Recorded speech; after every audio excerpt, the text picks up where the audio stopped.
All right, good afternoon, everybody. Welcome to our 10th session in the Conversations in Transportation series. Again, we're really happy that we're getting such great turnout for this session. We're really excited for this one. As always, a couple of reminders. Again, welcome if you've been to all of these, if this is your first one. A couple of announcements. These are no different than the normal. First off, if you have any questions that you come up with during the entire hour, please enter those using the Q&A function here on Zoom. Don't drop them in the chat. Put them in the Q&A function. That's the best way for us to see them. Second off, if you registered before, and hopefully you registered on the Nixite website and you got the Zoom link via email earlier, this afternoon you're going to receive your PDH and evaluation forms with through the same email.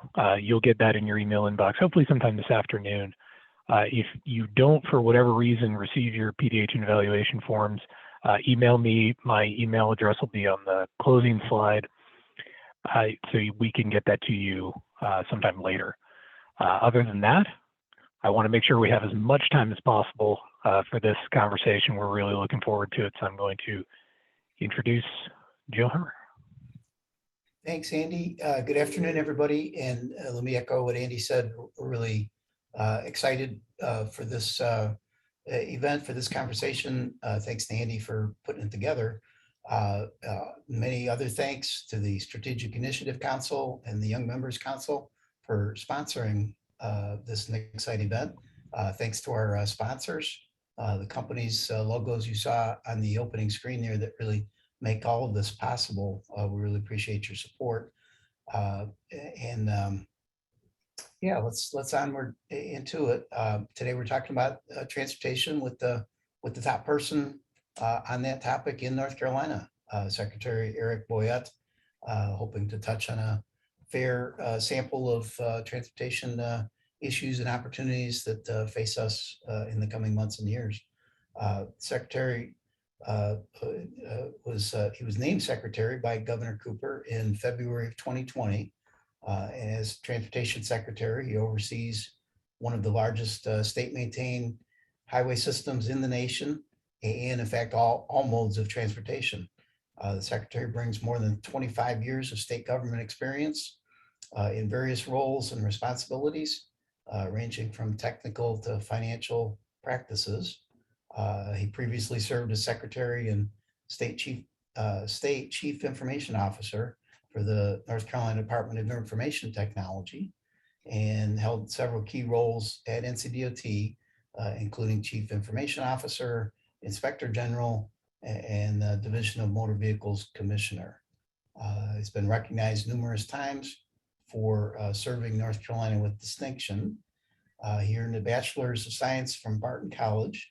He's a native of Kenley, where he lives with his family, and a more complete bio is posted on our website. Secretary Boyette, thanks so much for joining us. Thank you, Joe. It's and please call me Eric. It's let's make this formal. So yeah, thank you for having me. And I don't know if there's any more complete bio than that anywhere. So that probably took up too much of our time. Probably did, but people need to know. Yeah, there's a bit more to it on the website. But before we begin, I want to just say a word about my potential conflict of interest here. That I'm talking to my boss's boss's boss. So I tried to keep my Nixite hat on and not try to plug my unit or division here. But Eric, please call me if you see something like that encroaching here. So with that, let's on to the good stuff. I think this qualifies as good stuff. The general topic of the budget, the North Carolina fiscal year 23 budget passed a month or so ago, signed by the governor in July. And I took it to be mostly good news for transportation in North Carolina. Is that the way you see it too? It is absolutely correct. It's great news. If you looked at the budget that passed and the governor signed, we've got a great opportunity as a beginning. It's not a total solution, but I think all of our partners and the General Assembly realized that, the revenue needed for North Carolina for our transportation system was not where it should be. This is a good first step. Appropriating 2%, 4%, and 6% over the next few years at 6% gets us up to about $600 million recurring. And it's needed. If you look at our capital program and where we were, inflationary hits, just the cost of living going up, which impacts our industry, as everyone knows. But yeah, you're right. It was a big win for us. We're excited about it, and look forward to expanding upon that in the future. And everybody that I talk to has big ideas about how to spend that extra 200 million, 400 million, and 600 million eventually. What's realistic though? Sure. So, it's easy for us because, with the STI law, for us, it already helps us tell the story on what we're doing with that funding.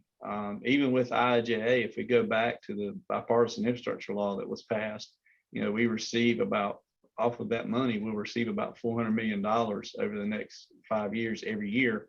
So that money plus the General Assembly funding that we just received goes into our STIP program.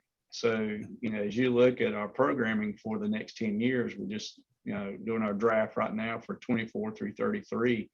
When we first started looking at it, we had about a $13 billion over programming issue, not a cash issue. But if you look at the total revenue that was needed for us to develop the projects that the communities want and need, that was where we were. So we're closing that gap now, with the BIL law, and that dropped us back to about a little over 8.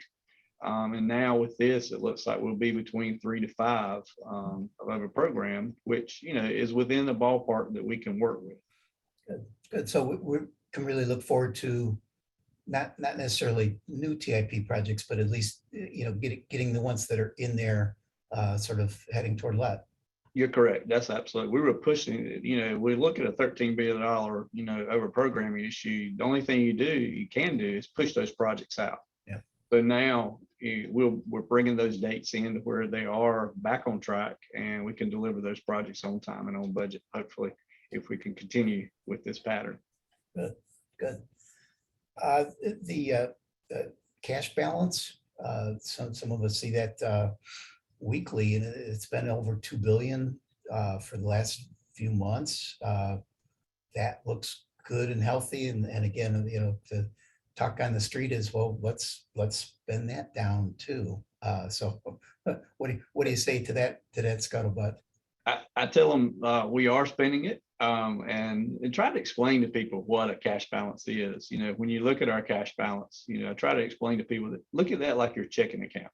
We know that we have that much money in our checking account to pay our bills. What we need to inform people on is what bills we have that are coming to us. Right now, we have about $8 billion worth of commitments that are out there on the street that we have to pay for.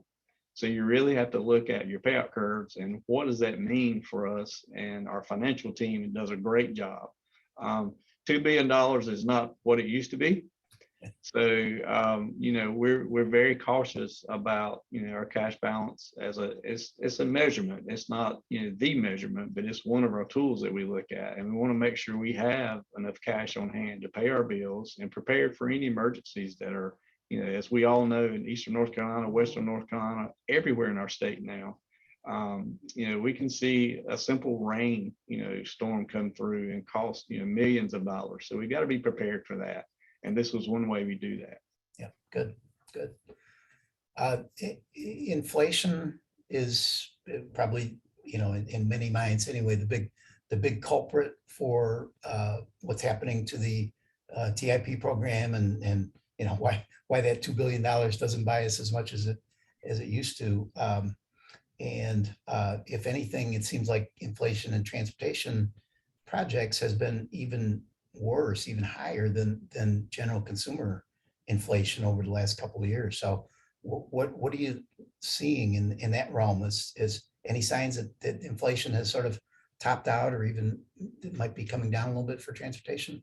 it's hard, Joe. It's hard to say because with COVID and with the labor shortages, if you put all that in the mix, if you look at it from an economy side, it's hard to really say if it's reached the peak or not. I know our industry partners, we're always in touch with them, talking about what are they seeing, and how is this affecting their their industry, our industry as a whole. But they are starting to see some plateaus from what we those last conversations we've had. But the biggest issue for them is labor shortages. Trying to find help to, once you have that material in, what you're worried about with the inflationary cost is making sure you've got the labor to actually do the work. So yeah, inflationary, those issues are there, but we are seeing, obviously we all noticed our fuel prices are decreasing, which normally is tied directly to some of the inflationary rates we see in our materials and supplies. So it's good news. So hopefully it'll continue that way. I'm going to jump down a little bit. You mentioned the labor shortage. Sure. Is that, as you understand it, is that primarily skilled labor, and technical engineer type people? Is that a rural or an urban? Is there any particular segments there that you can point to? So that's a great question. I'll tell you, our labor, just within DOT, we're at about a 22. This morning, I think it was 22.33% vacancy rate. That's across the entire agency. And when we look at those, we try to break it down by job market and by job specification. Is everywhere. You got to think, when you think about DOT, a lot of people think we're just engineers, but we have a large group of accountants. We have auditors. We have, if you look at the division of motor vehicles, there's a lot of vacancies in every one of our job classifications. So we can't really pinpoint it to just one group. And when you talk about the areas themselves, the demographics, it's really, we see a lot in the East and West, because there's a lack of labor pool there right now, specifically in our DMV and our motor vehicle areas. But because if you look at the types of jobs, there's not a lot of remote work when you're a driver's license examiner. You have to be there every day. So those odds are there where we're having to overcome.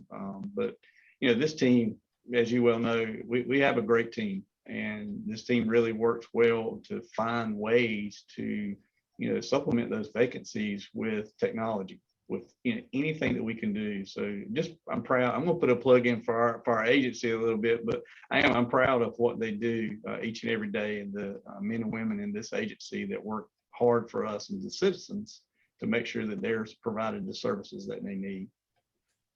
I'm going to jump ahead to down the list of questions a little bit since you mentioned it. It seems as though on this being proud of our agency and touting our good work, that well, maybe we need to do more of that, and more aggressively, and be more positive, sort of statewide. It seems like in the popular press anyway, in the websites, if we see the label NCDOT, it's usually bad news. So is it? Do you share that perception? And if so, what can we do about it? I think when I first walked in the door in 2020, I think you're correct. It was a lot of negative when you saw DOT, but I think honestly we turned the curve. I think one of the things that it's unfortunate, but when we have weather events, people really understand the importance of what DOT provides. And our communications team, I'm gonna brag on them for a minute. During the winter storm we had in February, they really did a great job of, drawing the public in to really get them aware about the roads, the road system, and make sure they were off the roads and let us do our job so they could return back to work and the things that they need to do. But yeah, we're getting a lot of positive press now from communities, from our partners. I think our partnerships is something you'll hear me say over and over again. That's something that we have to have great partners, because as an agency, we can't deliver anything that we're tasked to do without great partnerships. But that comes with trust, transparency, and the partnership. You have to have those three things together to make it work. And, if you'll look, you'll see a lot of good signs. I know we've had, the first one that pops in my memory is the individual who lost his wallet at a rest area. And our employee found a wallet, left everything inside, and made sure that the citizen who was out of state received that wallet. A lot of things like that you'll see. DMV had made some changes. They've made some opportunities for people. When you walk up for services, you can actually scan a QR code now and go sit in your car or walk around. Not stand in line, and it'll text you when your services are due. So that's become a more positive environment. So things like that, I think we're getting, to your point, we're getting beyond where we're being lashed out against for things that at some point maybe we should have been lashed out against. But I think we've turned the curve now, and we're providing the trust and transparency that people expect from state government. Again, I'm going to jump ahead because you're. I love that. As an instructor, I always love that when you lead me to my next question on the matter of trust. I've been in North Carolina for over 30 years. I've always appreciated from the outside or from the inside of NCDOT that especially our political leadership seems to trust us, the technical staff. Sometimes even when maybe they shouldn't, we're on a bit of a limb, but they seem to give us space to go do things, to go try things that most of the time end up paying off and resulting in good projects and good transportation. But maybe compared to other agencies or other states, that we have somehow developed a level of trust between the stakeholders and DOT. So where's that come from, and how can we even foster that even more? Sure. So since I walked back in the door, we were having some financial issues, and one of the things that we've done is to be as transparent as possible. Anywhere, if there's an opportunity for me, our chief operating officer, Joey, any of our leadership team to go and speak, we go and speak, but we make sure we tell the truth, and we tell everyone in the room where we are, what's going on. When we were having, programming issues at $13 billion, we didn't hide it. We told everybody. We said, hey, this is an issue. We need to make sure you're aware of it, and here's why. So I think for us, being very transparent, we've pushed out a lot more data. We've just changed a lot of the DMV. If you go to our website and look at the DMV, there's a lot of data out there now that the citizens can look at and actually change the date ranges and look and see what, transaction volumes are and just kind of understand. So the more we actually utilize that transparency modes and the data to expose how we are, we got to be honest. There's no need to try to hide behind anything. And I think our partners at the General Assembly, the governor's office is, obviously pushing us to be as transparent as possible. And, I think they realize that, and our communities see that. And now I'm gonna be honest with you, it's not easy when you walk in a room and tell someone that, their projects, because we are $13 billion over program, are going to be pushed out and not delivered until 2030, 2040. That's not the easy answer, but it's the right thing to do, and it's the transparent thing to do. And I really believe between our whole team, doing that, that's how I honestly believe this is why we are where we are today. Good. Let me back on circle back to the budget for just Cool. one more. The federal infrastructure bill seemed to sort of flip a little bit or put a little bit more emphasis than in previous years on competitive grants. Yes. So I was wondering how you think DOT is doing. Are we on track to win our share of those grants? And that doesn't mean I'm wanting to write any proposals, by the way, but as a whole, how are we doing competitively? Sure. We we won one of the largest discretionary grants for one of the modes. We won about a $50 million grant for the S line previously, and recently we just run. If you look at our state as a whole, we won about $60 million in the raise grants. 3 of those are directly for DOT. One was for our ports for some, work there on, I think it was for some new intermodal facility there and some rail stackers. And that was at the Wilmington port. We also, won about, I think it's about 18 or $20 million for, about 28 bridges that we can replace in the western part of North Carolina. And then additional money for some rail hub planning for S-line. So it continues, our team continues we're going to fight for every dollar in that discretionary fund. And our partners in DC and our local partners here are, all on board with, making sure that we work together as a team to ensure that North Carolina gets every dollar we can to put in infrastructure. So, yeah, I think we're very motivated, and we have the right team that's going after this together. Once again, it's the partnership. We've got our federal delegation that we call and tell them we need their support. They all jump in and support us. Our local delegation here, whether it's municipalities or state leaders, everybody jumps in. We got a few more that we're gunning. There's 2 or 3 of them I really want, just because I know it'll help it helps our economy, and it helps our rural areas and areas that we need to really push for. In the old days, North Carolina used to be known as a donor state that sent more money to DC than we got back. So maybe this gives us a chance to level that off a little bit. We hope so. Yeah, and that's still the case on our gas taxes. But yeah, we're continuing to try to find a way to flatten that.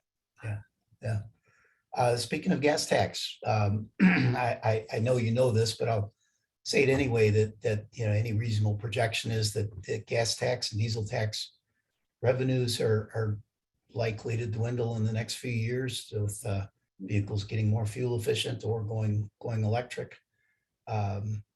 It looks like some kind of a tax per mile is the leader in the clubhouse at this point. Do you see it that way too? Does that look like the way we're going to go eventually? So I think, it's an option. When you talk about the motor fuels tax decline, the good thing is we're not the only ones that realize that. Our leaders in the General Assembly, both the House and the Senate side, understand that. Senator Sawyer actually made a comment. She's one of our chairs for Transportation Committee. She actually made the comment that I think her words were, "The old gas man is dying, and we've got to find a way to replace him." So, and she has a point. And I think the replacement is where, if you look at, Representative Jones and Senator McInnes both have conversations about, how, and Senator Sawyer, all of them, everyone is working together. But, I don't think there's one answer. So I think, if you look at, the road use charge or RUC is really, it may be a part of that formula, the modernization of funding. I don't think it's the only piece. I think we can't rely on that by itself. And we're doing a pilot right now with the Eastern Transportation Coalition. So, people can, kind of understand what does that look like. You can join and do the pilot. I know I did it last session. I haven't done it this time, but it's interesting to see, how much your usage charge would be versus how much you spend for motor fuels. So, and there's some myths out there about, the rural areas will spend more, and, it's really good to see it firsthand. We can put it in people's hands and let them, try it, and then see what the truths are, and work towards, is it a viable option, as part of a new formula for the reform of, our transportation funding. On the Nixite side, I think we had an update on their work in the Eastern Coalition maybe a year and a half ago. Maybe it's time we invited them back and heard what's new. I think Trish would, I sit on that board, so I can tell you Trish would be, anytime she can, kind of like us, anytime you can get out and talk about what we're doing, she'd be glad to do that. Yeah, Good deal. So you really got a sense of, you see a sense of urgency at the legislature. They know that this thing is changing and that they're going to have to act sooner than later. Absolutely. I mean, it's obvious if you look at, they just, the moving of, that 2 and 4 and 6% of the general fund over for transportation, to me, that was a signal. That was a signal that they understand that, there is some modernization of revenue that needs to be, that discussion needs to happen. We've kicked this can down the road, long enough. And I really think that they're looking at this, strongly in this session. And I'm excited about how do we help, what kind of data can we provide, and what support do we bring to them. So it's really going to be a good conversation. But our industry partners, the industry partners are so, so important with this. It really helps us tell the message when our partners are saying the same message, that, it's time to really make this change. The NC First Commission did some really good work on this issue, but wrapped up early in 21. So, sort of on the formal or institutional side, do you see anything kind of reforming and getting in place to sort of carry that momentum? I think, for us, it was a great opportunity. They delivered a great report, a lot of great data, a lot of great opportunities that we then delivered to the General Assembly. And I think that really is what spurred, that thought process to, I know the Senate created an NC10 committee to kind of take this report and now look at what's next. So it's really been used for that purpose. So I think the NC First Commission did exactly what they needed to do for us. So now it's like we've moved to the next chapter. So for us, I think it's going to be more now on how do we help formalize and come up with those, those needed, modernizations on our revenue. So I think that part is behind us now. So next is, let's look at action. What do we need to do now? Good. Coming back to workforce briefly here, my observation, just Joe, but in my unit, the pay raise in 2018 made a big difference in retention and hiring, for that matter. Do you see that across the department in the data? Sure, and I think the only problem, Joe, is we didn't get the entire department. Yeah. So that it kind of hurt us a little bit, but we're trying to make up for the areas that we're not, fortunate enough to have that pilot program in their units. But I think for the ones that had that opportunity, it really helped. So now we're trying to make sure we catch the other teams up and also look at the latest information with a new compensation study that's out, and the new opportunities we have with retention and bonuses. How do we, what does that look like for us in state government in that mix? But anytime that we can offer, competitive pay. I mean, honestly, that's what it is. We got to make sure we're competitive with the market, and find ways to, people talk about public service. A lot of times you got to look at, the type of people that work here. They really want to be a public servant. And that's part of the, the initiative that, when you do the recruitment, you've got to make sure you plug that, because not everybody is built for public service. It's not easy. As you know, I'll call your unit out for a minute because I worked in it. So, traffic, you get a lot of calls about, different things that citizens want that we really, we can't provide. We try to provide alternatives. So, it's a hard job, and it takes a dedicated, employee to do that. Yeah, but can't catch that dedication at my bank either. So That's correct. Got to be both there. I noticed a question came in the Q&A. I was just about to ask it, that NCDOT, especially at the leadership supervisory levels, remains predominantly male. Mhm. So what can we do? What are we doing to increase the quote here, the question to increase female leadership in supervisory and executive roles. That's a great question. We've actually got our first female that is the one of our deputy chief engineers. So it was very good to have Kristen promoted in that role. Also at DMV, we've got 3 out of the 4 deputies are females. So, and 1 chief. So it's really something that we've targeted, not only females, but minorities. It's something that we're looking at. How do we expand our, our applicant pool? So our HBCU program is growing. That's another avenue that we can, bring in extra talent.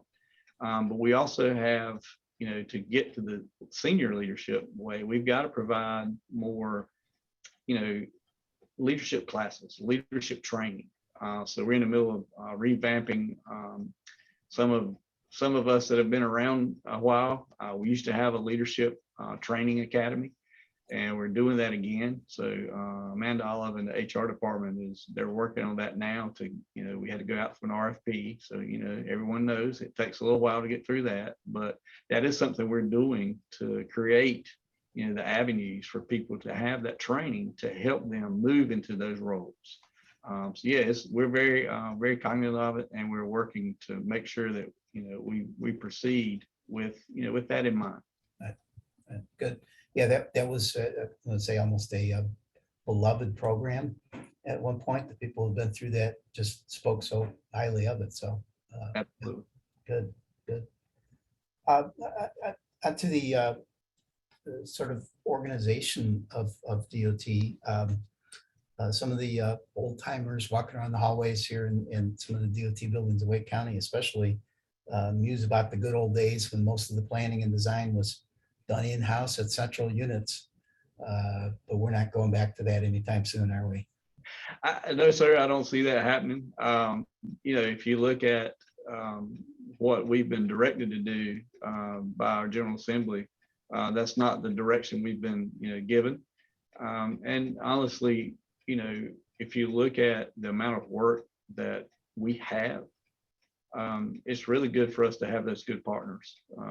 But it's changed. I can tell you I've been here almost 30 years, and it definitely has changed since I walked in the door.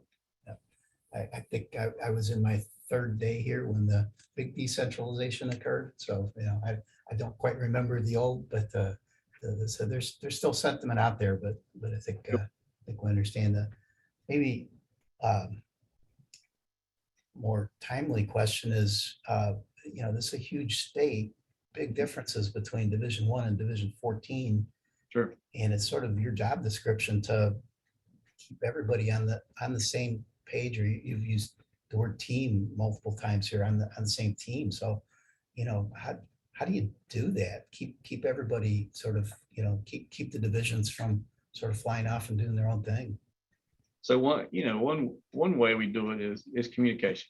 You can't expect Division 1 or Division 14 to understand how they need to operate if we don't communicate with them. So one of the things Joey and Chris Peoples, our chief engineer, they meet with all 14 divisions and all of our units within the chief's office, every month to kind of go through, here's what things we know are coming to you, and now you tell us what things you're experiencing. But Joe, you also have to have a little bit of latitude to allow them to do things a little differently, because things that happen in the mountains are a little different than what happens in the coast. And I'll give you a prime example. And I was guilty of this because when Tropical Storm Fred hit, I was in an Eastern Division for most of my career. So I've been through storms. I understand, what kind of team it takes to pull together and work together. And I noticed our Division 14 team was not reaching out to us, and we kept saying, hey, what do you need? What do you need? We're good. We don't need anything. So I went out there. I said, something doesn't match. Something doesn't make sense to me. And I rode out there with the county engineer, with Jason. And I said, Jason, I don't understand why you don't need any help. Well, Joe, we drove up a secondary road that had just been washed away. Looked like a river, was where the roadbed was. And I said, why do we come here? He said, well, Secretary, this is the only way in and out of this route. And I put my hands up. I said, I'm going to shut up and I'm going to go back to Raleigh and I'll never bother you, because, in Eastern North Carolina, we could attack, an area like that from multiple routes. So, it kind of helped me also, and that's where you have to, when I talk about communication, it's two-way. It's not just leadership telling, everyone what to do. It's us listening. And that's one thing that I pride this team on, is listening. And we really, we learned a lot. And Jason was very, very cordial in the way he told me that we knew what we were doing. But it's something that, we kind of make sure that they have the same goals, but we don't tell them, we don't get into the micromanagement of how they need to do it, because that we know that they've got to be flexible enough to handle things differently on each end of the state and the middle of our state. And come up with creative solutions. Give people room. Absolutely. You give them the opportunity and ability to shine, and people are going to shine. Our employees want to do a great job, and we just got to get out of our own way sometimes to allow them to do that. And I've seen that over and over again. They work well with our contractors. They work well with all of our industry partners, and we have to provide that support for them. Let me move on to a not so happy topic, and that's safety. That's been grim over the last couple of years. Fatalities rose from 19 to 20 by about 10% or so, despite the sizable drop in travel. Rose again from 20 to 21. Looks like they might be leveling off a little bit from 21 to 22, but that's no great prize because they level off at a high number. So have you heard of anybody with a good idea out there about what to do about this, especially the fatalities? No, and I think everyone knows, we lost our own employee, Anna Bradshaw, of our Wilson maintenance yard out of Division 4, to a tragic incident on the side when she was flagging traffic to, keep our citizens safe with a fallen tree. It's tough.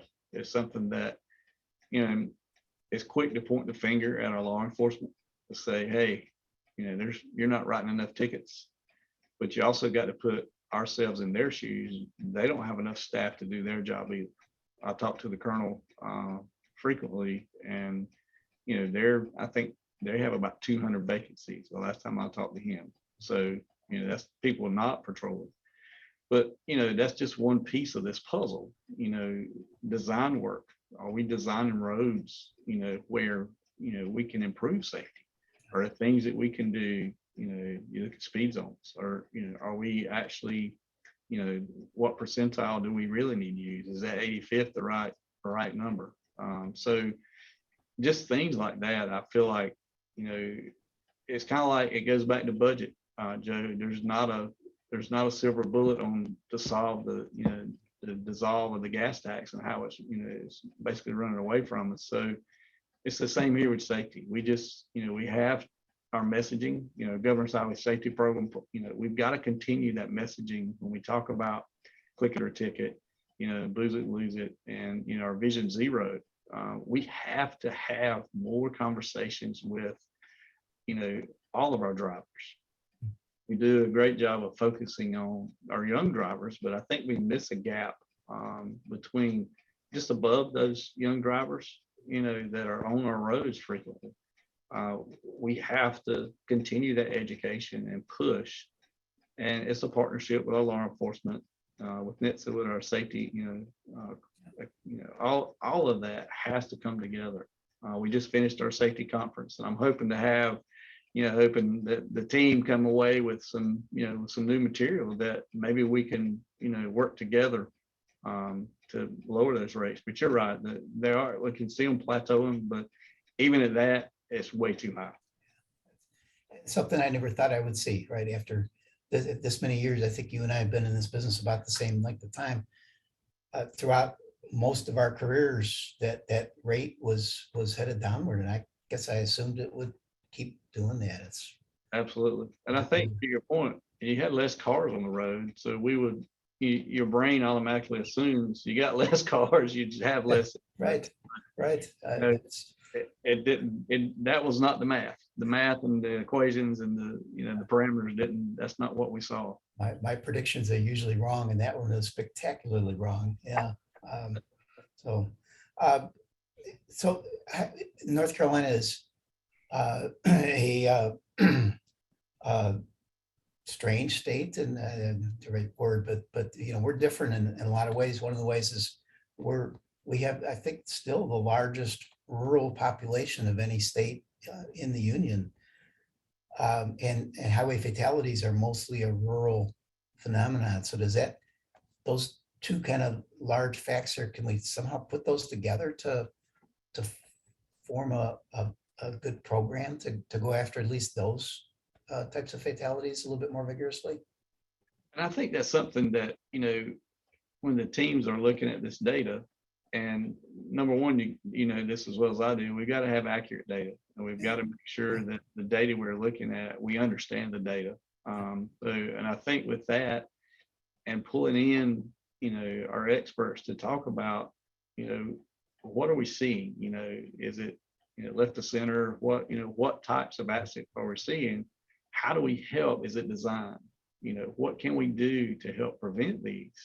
What new products are out there? What do we look at with our partners to help us, with these? So, it's got to be a partnership with, our experts and our team collecting that data to make sure we're working together. But yeah, you're right. There's, we're a very rural state, and there are a lot of accidents in our rural areas. So it is a focus, and we've got to figure out how to get, those numbers down. Yeah, always seemed to me to be the makings of some kind of a bargain or a partnership with the legislature and with others out there, counties perhaps, but the makings of a deal there, especially for our rural areas. Want to remind everybody at 12:45, if you got a question for the secretary, please put that in the Q&A function. We will have a few minutes coming up shortly here to direct some of those questions to the secretary. So appreciate that from y'all out there. Multimodal aspects. It seems to me, again, within our career spans, the NCDOT has made a really remarkable shift from an agency that never did anything for pedestrian and bicycle, urban and suburban places, to one that really builds quality facilities. Maybe not everywhere, and not everywhere the advocates would like, but a lot of places, some darn good facilities coming up out there. So you share that sense, and how can we sort of build upon that momentum too? Sure. I think when Julie White and her team looked at, we had the bike and ped unit and public transit, and they formed IMD, the Integrated Mobility Division, and Ryan Brumfield and his team really took that on as a challenge. And they've been so impressed. I was very impressed when I walked in the door at what their goals were, what they were trying to achieve, their partnerships they had worked with the communities on. But you're right, it's something that we didn't really have a focus on. I think we really have a great partnership too. When you mentioned highways, it was always highways and modes, and now with them together and underneath Joey is really they're partnering, and our divisions are really working together with our modal team. But it's just something that, to your point though, advocates, they want more. We've got to figure out, it's a cost, and we've got to figure out how to balance that cost. But what's happened that we've noticed also is the communities, as developers are coming in, our planners are really important on that piece to make sure that they start that process with pedestrian access, with bicycle access, to make sure that that is part of that planning process. And it goes back, when we talk about safe roads and designing, that is a big piece of that. So it's good to see that that progression forward. And we talked about the S line already. That's something that I'm excited about. I just I can't wait to ride the Richmond and beyond quickly, easily. absolutely. It's we took a trip to Florida to kind of, I wanted to better understand with our RTA delegation here to look at, you know, South Florida and how it works there with the Brightline. It was very, very impressive. We learned a lot. So we brought back a lot of knowledge too to help us plan for the S line. But yeah, you're right. I'm excited about that day. We still got a few more dollars we got to capture from the feds, but hey, we're working towards that goal. And that's going to be fun. Let me lob some of these questions from the Q&A here. Ron, one of our stalwarts at Nixite, asking about back to the labor shortages, including the 22% vacancy rate at NCDOT. So what types of quick training are we providing to help fill those vacancies? Anything innovative or non-traditional? Sure. So one of the things that our Office of Civil Rights has done in teaming with our Division of Highways and our industry partners is we've created like pop-up construction trade academies. We've also worked with our community colleges where we can train skilled labor for, you know, we've got a lot of heavy machinery that's sitting still right now because we don't have that skilled trade. So we've done that. Just recently, I know Nash County completed a course. We hired about 20 people between our agency and our partners, you know, the construction industry. So that's been one thing. We've actually gained a lot of credit. Our FHWA is talking to us now about what was that and how'd you do it? And so really proud of that team and what they've done with the on-the-job training and things like that. Good. Bill Hunter over from Highway Safety Research Center notes that speeding is a pervasive problem. And whoop, just lost it here. Hang on, there it is. Are speed cameras being considered, say, at construction zones? I know that, you know, for us legislatively, we can't do that, but it's something that has been talked about. I'm not sure exactly where that sits right now. We brought it up a couple of times, and but yeah, we have mentioned that, especially in our work zones. It would be very helpful for us. But I know the patrol would be, you know, interested in seeing that as well. And our local municipalities, our sheriffs, and you know, they're all supportive. We just got to figure out, you know, is that the right tool? But he's absolutely right. You know, speeding is you know, one of the biggest causes of our incidents and fatalities. A lot of our Nixite members work at universities or indeed are student members. So I think this question comes out of that vein of how important in your perception has research been in advancing NCDOT's goals and mission? I think it's, you know, we have great partnerships with, you know, NC State. I visited UNC Charlotte recently to look at, you know, what we do there in their labs and just different opportunities, but absolutely correct. There's actually ways that, you know, we need to partner more. So we were looking at some technologies that UNC Charlotte was, you know, developing that I know will help us in the future. You know, it could be anything from, it's one thing I try to, you know, when we talk to our universities and our MSUs and HBCUs is about, you know, not just engineering. Look at transportation as a whole. Look at everything we touch and help us with that. But yeah, you're absolutely right. We lost a dear friend and Neil Maston over to a private firm, and Neil was really good at bringing, you know, and coordinating that for our agency, and we're continuing to find opportunities. But absolutely, research is important for not only our future, but what we're doing with our products as well. Yeah, we miss Neil. I love this question. Similar lines. As a younger engineer transitioning from learning into leading, there's been a message from the more senior professionals outside of NCDOT that some within NCDOT have an anti-municipality mentality. So as the younger generation step up, what can they do to help change that mentality and that message? I think the first is to ensure that everyone knows that's not true.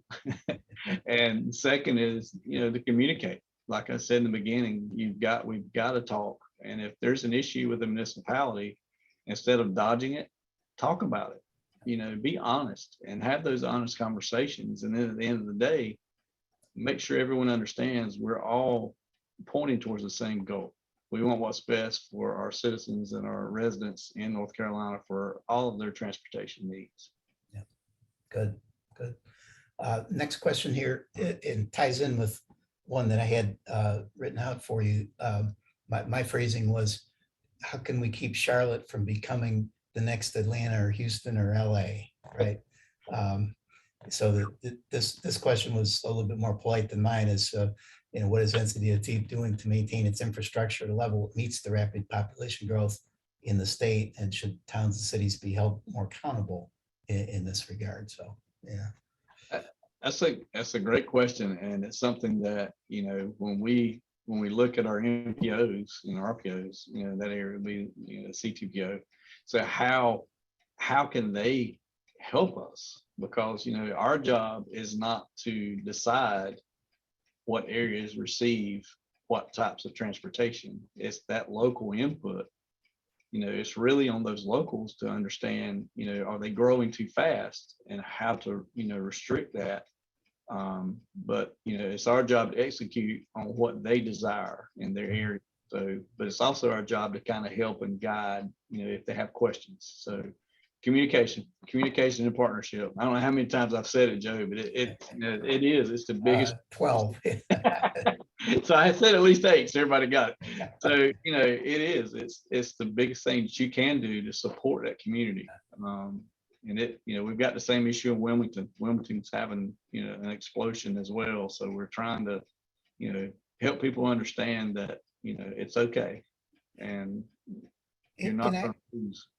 I had a question on this in my list too, along the lines of that my perception, again, just Joe, is that sometimes NCDOT is really scared of its own shadow, that if somebody makes a comment somewhere, that we jump all around, and that at times it seems like we need to sort of grow a little bit more of a backbone, and have a little bit more, I don't know, self-confidence, if that's the right phrase there. But it's clearly a balance, right, between those instincts. Well, and the thing is, Joe, you got to think it's not our decision. Yeah. So we shouldn't be telling anyone what they should do in their community. It's the community's decision on what they want. That's what we used to do, and it got us in trouble. So that's why the STI law was written, and why we have MPOs and RPOs for them. But they also have to do their job. Yeah. So but you're right, it's a delicate way, but we've got to provide enough knowledge and information for them to do that. So that's the part that, we've got to make sure we're doing our part. Good. Time for a couple more before our 1 o'clock inning time. Again, from Ron, and I'm kind of embarrassed I hadn't asked this already, but electric vehicles. So yeah. Is that a particular focus for NCDOT, or do we sort of need to do more research and see which way the market goes? Well, I think we've seen where the market's going. We've turned in our federal plan, our National Electric Vehicle Inventory Plan, and we're looking at charging stations. What do we do? Obviously, we don't want to give away anything. We want to make sure that we're receiving funding back for what we're installing, or anything that as far as electrical charges. But there's things like that we're looking at. We're talking to industry leaders. Jen Weiss is our policy director for our environmental side, and she's really doing a great job. Heather Hildebrandt on our team is also, they're always talking and looking at these opportunities. So it's something that we're paying attention to. We're part of not only here at NCDOT, but our southern region, our Sashtay region. We talk about it when we meet about, all right, what are you seeing? And I stay in touch with the Dealers Association. I talk with them frequently about, all right, what trends are you seeing? So it's something that, once again, it goes back to the gas tax. It's another something else that's just chopping away at our gas tax. So we definitely have to pay attention and plan for it. Yeah, maybe other than that, it's not a bad thing. It's just, yeah, we've got to stay with it. That's right. It sort of saved this one for last because it give you a chance to maybe fold in anything we haven't talked about here, a message you'd like to get out there. But the question from the audience, really good one here. So excluding more transportation funding, what is the one thing you would change at NCDOT if you could snap your fingers and get it done immediately? Oh, wow. Yeah. That's a great question. Trying to think what keeps me up at night. Honestly, it's, you had this question earlier. I think, it's our labor and our staff. How do we prepare the future leaders? We have a lot of great people today, but when you look at that succession planning, that knowledge that's going to go out the door, are we preparing our next group of leaders? And it's something that I feel like, I don't know, I can snap my fingers and solve it, but I think it's something that, we got to get ahead of, and we're working towards. But, that's, that part is something that, we got a lot of dedicated people, and being able to, ensure that they're paid properly and that, they're respected, which is one of the biggest things. And it's something that we've got to, to me, I think that's something we're working on, but we're not there yet. Good. That I think gets us to a good wrapping up point here. Eric, thank you so much. That was great. Got lots of other questions. Maybe we'll schedule again if we get to season 3 next year. If you come back, we'd love to have you. But really appreciate your time here today. All right. Thank you. Good conversation. Very good. Andy, with that, going to turn it back to you to wrap us up. All righty. Thanks, Joe. Again, as a reminder to everybody, thank you for attending, and you'll receive your PDH and evaluation forms in your email inbox this afternoon. We look forward to our next session, which will be coming up in October. Joe, is that correct? That's the plan? Yep. All righty. On behalf of both of us and everybody else who helps out with all of our next site events and all of our sponsors, thank you for attending. We hope to see you again in October. Take care, everybody.